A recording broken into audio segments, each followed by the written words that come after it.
जय हिंद साथियों, मनोज अकेडमी में आपका स्वागत है। आज के वीडियो में हम कक्षा 10वीं की भूगोल अध्याय 1 संसाधन एवं विकास के इस अध्याय के महत्वपूर्ण प्रश्न उत्तर करेंगे, जो कि संभावित आपके एग्जाम में पूछे जाने वाले प्रश्न होंगे। तो साथियों, इससे पहले भी कक्षा 10वीं के अन्य विषयों के ऊपर वीडियो बना चुका हूं, तो आपने वीडियो नहीं देखे हैं तो हमारे चैनल के प्लेलिस्ट में जाके वो सारे वीडियो देख सकते हैं। तो वीडियो के अंत तक बने रहें, काफ़ी महत्वपूर्ण प्रश्नों का उत्तर करेंगे। कहीं ऐसा ना हो कि आपसे ये प्रश्न छूट जाए, तो वीडियो के अंत तक बने रहें। देखते हैं कौन कौन सा महत्वपूर्ण प्रश्न है। और यदि आप हमारे चैनल में न्यू आए हैं तो हमारे चैनल को सब्सक्राइब अवश्य कर लीजिएगा। देखिए, पहले ये जान लेते हैं कि संसाधन क्या है।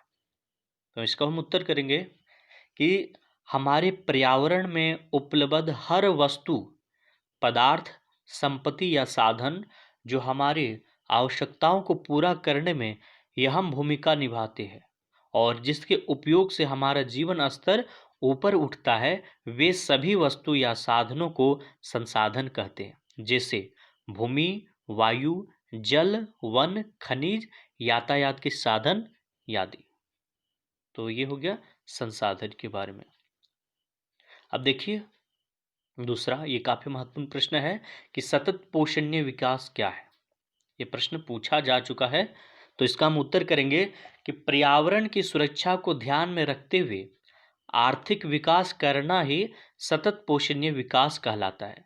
इसमें एक ओर जहां पर्यावरण सुरक्षा को महत्व दिया जाता है, वहीं दूसरी ओर संसाधनों का कुशलतम उपयोग किया जाता हो तथा इसे आने वाली पीढ़ियों के लिए सुरक्षित रखने पर जोर दिया जाता है।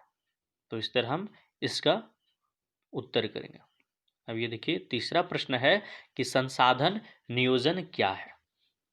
हम इसका उत्तर करेंगे कि संसाधनों का विवेकपूर्ण उपयोग किया जाना ही संसाधन नियोजन कहलाता है। इसके तहत संसाधनों के अनावश्यक बर्बादी पर रोक लगाई जाती है। संसाधनों को देश के विभिन्न भागों में समान वितरण पर जोर दिया जाता है तथा संसाधनों का कुशलतम उपयोग किया जाता है। तो इसका हम उत्तर करेंगे। अब देखिए चौथा प्रश्न, ये भी काफी महत्वपूर्ण प्रश्न है कि नवीकरणीय और अनवीकरणीय संसाधन क्या है। तो पहले हम इसका कर लेते हैं। नवीकरणीय संसाधन में देख देंगे कि वैसी वस्तु या संसाधन जिसका भंडार असीमित हो, जिसका पुनः उपयोग किया जा सके और जिसके निर्माण की प्रक्रिया क्रमशः जारी हो, वैसे संसाधन को नवीकरणीय संसाधन कहते हैं। जैसे हो जाएगा इसमें वायु, जल, भूमि, सूर्य की रोशनी आदि। और दूसरी हम देखिए अनवीकरणीय संसाधन, जिसमें लिखेंगे कि वैसी वस्तु या संसाधन जिसका भंडार सीमित हो तथा जिसके अत्यधिक उपयोग से निकट भविष्य में उनके समाप्त होने का भय हो, तो ऐसे संसाधन को ही अनवीकरणीय संसाधन कहते हैं। जैसे हो गया कोयला, लोहा, पेट्रोलियम इत्यादि। अब देखिए पांचवा प्रश्न, ये भी काफी महत्वपूर्ण है कि संसाधनों के संरक्षण से आप क्या समझते हैं। तो इसका उत्तर करेंगे कि संसाधन किसी भी तरह विकास में अहम भूमिका निभाते हैं, परंतु संसाधनों का विवेकहीन उपयोग और अति उपयोग के कारण कई तरह की सामाजिक, आर्थिक तथा पर्यावरणीय समस्या उत्पन्न हो जाती है। ऐसी समस्या के बचाव के लिए संसाधन के कुशलतम उपयोग और भंडारण पर जोर दिया जाता है, जिसे ही संसाधन संरक्षण कहा जाता है।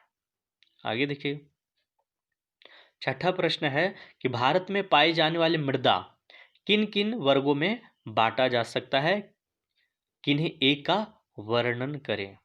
देखिए कौन सा मृदा है और हमको एक का वर्णन भी करना है। तो हम इसका उत्तर करेंगे कि भारतीय मृदा को प्रकृति के ध्यान में रखते हुए निम्नलिखित 6 वर्गों में बांटा जा सकता है।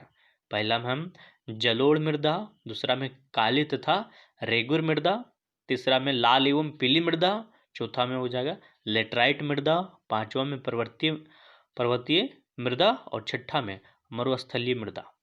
तो एक का तो हमको विवरण करना है, तो हम काली तथा रेगुर मृदा का इसमें करेंगे। हम करेंगे कि इस मृदा का निर्माण ज्वालामुखी विस्फोट से निकलने लावा तथा मैग्मा के ठंड होकर जम जाने से हुआ है, जिस कारण इस मृदा का रंग काला है। इस मृदा में खनिजों की प्रधानता होती है, लेकिन जीवाश्म का अभाव होता है। इस मिट्टी में जल संरक्षण की क्षमता बहुत अधिक है, जिस कारण यह मृदा कपास की खेती के लिए सर्वोत्तम होती है। लेकिन इसके अलावा इनमें दलहनी फसलें और मोटे अनाजों की भी खेती होती है। तो इस तरह हम इसका उत्तर करेंगे। देखिए अब ये प्रश्न अभ्यास का आ गया प्रश्न। 7वां प्रश्न है कि ये पूर्वी तट के नदी डेल्टाओं पर किस प्रकार की मृदा पाई जाती है। इस प्रकार की मृदा की 3 मुख्य विशेषताएं क्या है। तो हम इसका उत्तर करेंगे कि पूर्वी तट के नदी डेल्टा में जलोढ़ मृदा पाए जाते हैं। इस प्रकार की मृदा की 3 मुख्य विशेषताएं निम्नलिखित है। लिखेंगे कि इस प्रकार की मृदा में जीवाश्म की प्रधानता होती है। दूसरा हम लिखेंगे कि इस प्रकार की मृदा का निर्माण नदियों के द्वारा धोकर लाए गए गादों से होता है। तीसरा हम लिखेंगे यह अत्यधिक उपजाऊ होती है। अब देखिए 8वां प्रश्न, ये भी काफी महत्वपूर्ण प्रश्न है कि पहाड़ी क्षेत्रों में मृदा अपरदन की रोकथाम के लिए क्या कदम उठानी चाहिए। तो हम इसका उत्तर करेंगे कि पहाड़ी क्षेत्रों में मृदा अपरदन के रोकथाम के लिए निम्नलिखित कदम उठाए जा सकते हैं। ये कौन कौन सा कदम उठा सकते हैं, इसमें कि सीढ़ी नुमा खेत बनाकर। दूसरा में हो गया कि ढलवा भूमि पर समुच्च रेखीय जुताई कर। तीसरा में हो गया अधिक से अधिक संख्या में वृक्षारोपण कर। चौथा में लिखेंगे अत्यधिक पशु चारण पर रोक लगाकर। 5वां लिखेंगे वृक्षों की अंधाधुंध कटाई पर रोक लगाकर। अब देखिए 9वां प्रश्न, ये भी प्रश्न अभ्यास का ही प्रश्न है कि जैव और अजैव संसाधन से आप क्या समझते हैं। तो हम इसका उत्तर करेंगे। पहले जैव संसाधन देश देंगे, उसके बाद लिखेंगे कि वैसे सभी संसाधन जिसमें जान हो या पहले कभी जान रहा हो, तो ऐसे संसाधन ही ये जैव संसाधन कहलाता है। यहाँ ध्यान रखिएगा, जीव नहीं, ये जैव संसाधन कहलाता है। जैसे हो गया लकड़ी, वनस्पति इत्यादि। अजैव संसाधन कौन सा है, तो अजैव संसाधन में इसमें लिखेंगे कि वैसे सभी संसाधन जो सजीव ना हो या जिसमें कभी भी जान ना रहा हो, उसे अजैव संसाधन कहते हैं, जैसे लोहा, तांबा, भूमि इत्यादि। तो इस तरह इस अध्याय के ये सभी काफी महत्वपूर्ण प्रश्न हैं, जिसे आपको ध्यान रखना ही चाहिए। तो साथियों, आपको ये वीडियो कैसा लगा आप हमें कमेंट करके अवश्य बताएं। साथ ही हमारे चैनल में न्यू आए हैं तो हमारे चैनल को सब्सक्राइब अवश्य कर लीजिएगा। बहुत बहुत धन्यवाद।